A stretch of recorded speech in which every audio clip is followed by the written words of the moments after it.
Hey there, and happy Wednesday, everybody. I have been missing in action for about the last week because I had COVID, of all things, and still got a little bit of something, but I'm on the mend, back at school, doing my normal stuff, and I thought I'd come back and speak to you today and just let you know I'm still around. When I left off with the story on the last video, I was actually talking about the fact that Mama had a heart attack. We were traveling around Asheville, and she was in the hospital in Asheville. And I don't know how long we were there. It doesn't matter. But it turns out that Mama having a heart attack was kind of a big turning point for me. As we got home after the trip and, we started, I guess the realization that she actually had a heart attack settled in.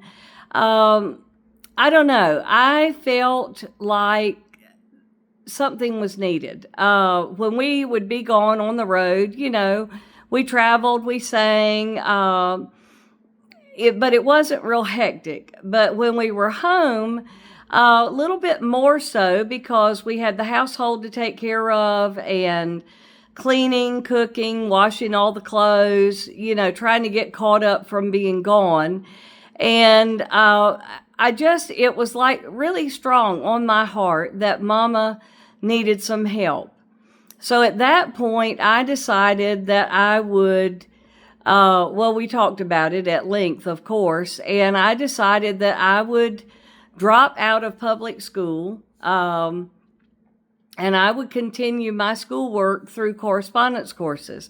And a lot of people that traveled like that actually did that type of thing. So we met with the person and we, got it all set up. It was through a school called the American School in Chicago, Illinois. And of course, one of his selling points was that two other people that are fairly well known were actually doing that at the same time. It was Michael Jackson and Donny Osmond. Of course, they didn't have a clue who I was at all, which is hilariously funny.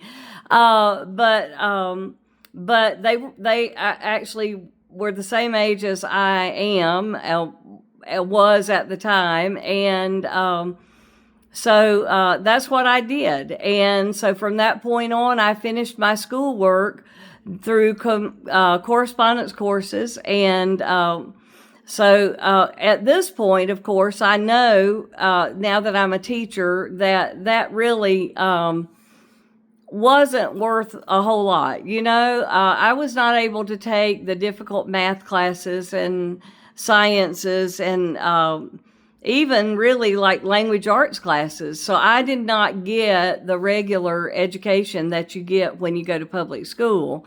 And I look back on it now from a teaching standpoint and realize that, there just wasn't a whole lot to it. Now, I've often joked about it and said I can be kind of like Jethro Bodine. Those of you that are old enough to remember the Beverly Hillbillies, and Jethro went through the 9th grade. Well, that's what I did. But he said he could do his knots and his double knots, and I could do my knots and my double knots just like he could.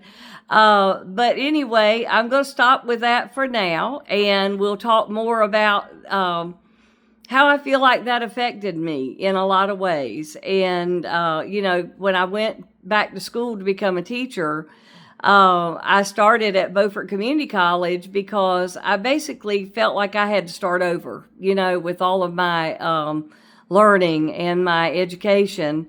And that proved to be just a really outstanding decision because that was a wonderful place for me to pick up and move forward. So I'm going to stop with that. I have made it through the 9th grade and I'm doing correspondence courses and we are still traveling.